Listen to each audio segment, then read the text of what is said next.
Hello friends, we are continuing our discussion of chemistry paper crash 1. Question number, look at question number 69. We are given 10 ml of 0.2 molar HA. It is titrated with 0.2 molar NaOH solution. It says it is a very lengthy question, very lengthy question. Calculate the change in pH between 50% of equivalence point. Means when this HA is 50% neutralized, at that time we have to calculate pH, and then it says pH at equivalence point, then we have to find out the difference. Ka is given. So see, when HA, that is 10 into 0.2, so its milli equivalent is 2 milli equivalent, all right, and half means, and its molarity is also given NaOH. This is 0.2, all right, this is also 0.2. So obviously we have to use 5 ml of it, so that half is neutralized. So 5 into 0.2 is 1. So this is 1 equivalent, 1 milli equivalent will combine with 1 milli equivalent of HA. So HA left is 1 milli equivalent, and this NaOH is completely consumed, so we don't have HA NaOH left. And in the solution we will be getting sodium salt of this HA, that is NaA. So since 1 milli equivalent of NaOH combined with 1 milli equivalent of HA, we get 1 milli equivalent of NaA. Alright, so in the reaction mixture we have NaA, which is equal to 1 milli equivalent, and HA, that is also 1 milli equivalent. So this is a buffer. This is a mixture of weak acid and the salt of this weak acid with a strong base. So it is a buffer. So pH equal to pKa plus log salt upon acid. And since salt concentration is equal to acid concentration, pH is equal to pKa. And since Ka value is 10 raised to the power minus 5, Ka value is 10 raised to the power minus 5, pKa is 5. Alright, when 50% it is dissociated. Now at 100% equivalence, means when NaOH HA is completely dissociated, what we get? We get completely NaA, that is strong base weak acid salt. We get strong base weak acid salt. Now it is a basic solution, and POH is given by 0.5 pKw minus pKa minus log of C. 0.5 pKw is 14 minus pKa is 5, alright, minus log of C. Now concentration of salt, how many milli equivalents of NaA we will be getting? Since we had 2 milli equivalent of HA, obviously now it will be 10 into 0.2, that is equal to 2. So we will be getting 2 milli equivalent of NaA, alright. Now this is 2 milli equivalent of NaA. We want to find out normality of this and volume of solution, the total volume of solution. It is we have added 10 ml of HA and 10 ml of NaOH. You may ask, sir, NaOH is not mentioned volume, but it is clearly mentioned that complete equivalence, means it is 100% neutralized. And since molarity is 0.2, both are 0.2, so NaOH volume must be 10. So 10, 10, 20. So this is the total volume, 2 by 20, that is equal to 0.1. So that is 10 raised to the power minus 1. Alright. So 0.5, this is 10 raised to the power minus 1 is minus plus 1. 14 plus 1, 15. 15 minus 5. So half of 10 is 5. So POH we are getting 5. So pH is obviously 9.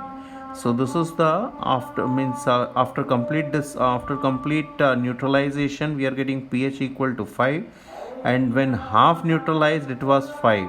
So now 9 minus 5 equal to 4. This is the change. It's a very lengthy question. Question number 70. Look at question number 70. It says ferrous oxalate is titrated with the KMnO4, its equivalent mass is 48. Why it is so? So the point is very simple. Ferrous oxalate Fe2 positive is oxidized to Fe3 positive.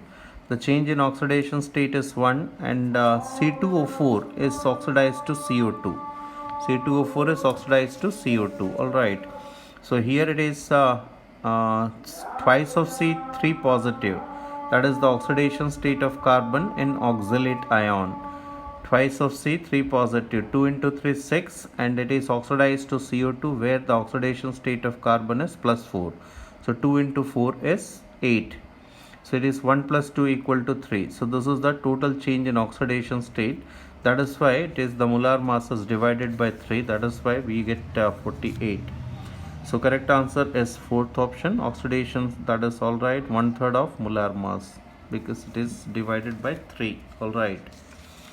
Now look at question number 71. Look at question number 71.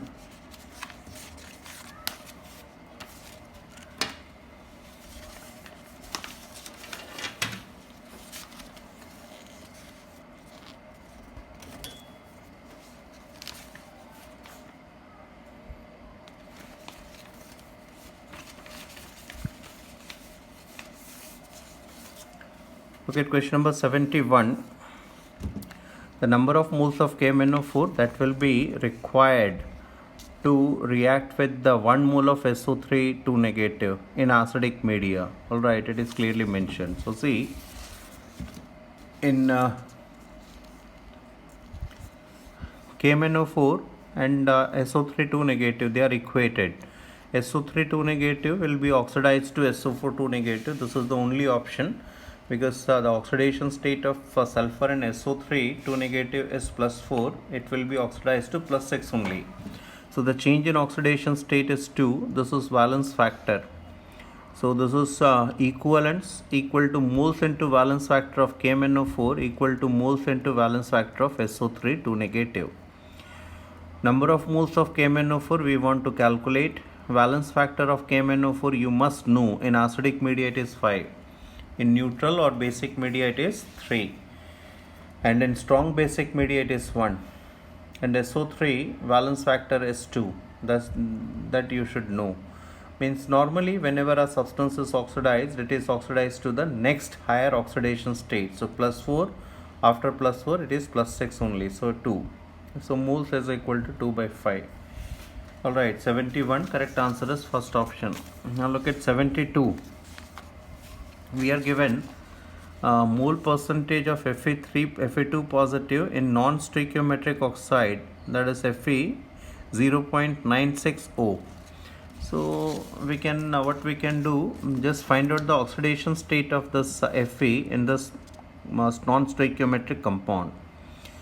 See, in stoichiometric compound the atomic ratio is whole number. So this is non-stoichiometric because it is 0.96 is to 1. Alright. So 0.96x minus 2 equal to 0. Minus 2, that is the oxidation state of oxygen, and the oxidation state of whole molecule is 0. So x is equal to, we are getting 2.083. Now this 2.083 is basically the oxidation state of Fe2 positive plus Fe3 positive. Let us suppose the fraction of Fe2 positive is x. Then Fe3 positive will be 1 minus x. Fe3 positive will be 1 minus x. Alright. And its oxidation state is 3. So it is 3 minus 3x.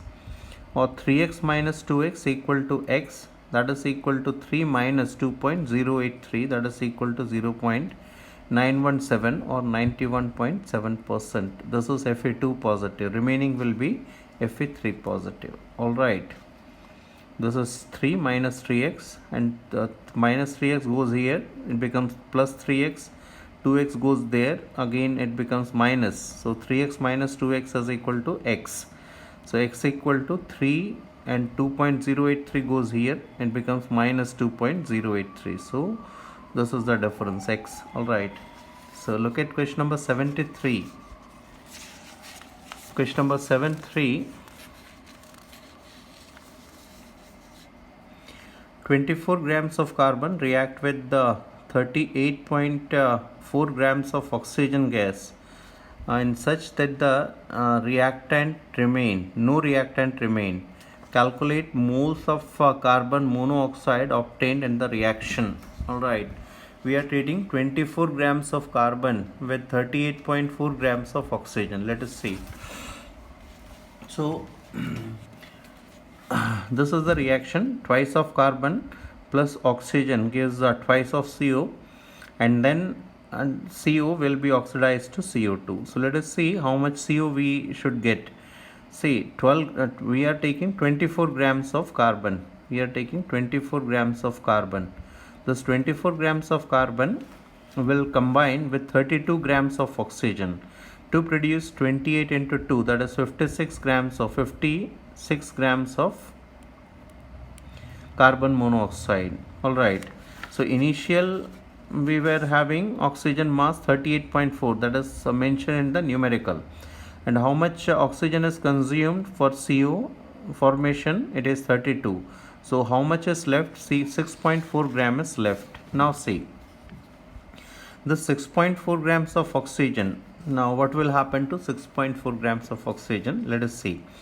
28, look at the reaction. From this reaction it is clear that 1 mole CO consumes half mole of oxygen to give CO2, 1 mole of CO2. Means 28 gram CO combined with 16 gram, that is half mole, to produce CO2. So 16 grams of oxygen combined with 28 grams of CO. Therefore 6.4 gram, that is the quantity of oxygen left, 6.4 gram will combine with the 11.2 grams of carbon monoxide. How much carbon monoxide we had? We had 56 grams, out of which 11.2 will be converted to CO2. So 56 minus 11.2, that is equal to 44.4 grams of CO we are left. 44.8 grams of CO we are left. And if it is converted to moles, 44.8 divided by 28 equal to 1.6 moles. Alright. Now look at question number 74. Question number 74. The main product in the reaction of bromoethane, C2H5Br and AgCN. See, in C2H5Br we have this bond, and due to bond polarity we have partial positive charge over carbon. And in AgCN is a covalent molecule. Over carbon we don't have any LP. So due to the LP of nitrogen, this LP attacks this carbon and this bond is broken. Br is removed as Br negative, and Br negative will combine with the Ag positive to give AgCN. So what we get is CH3CH2NC, ethyl isocyanide as major product. Alright. Now look at question number 75. Question number 75. Alright, let us discuss in the next session.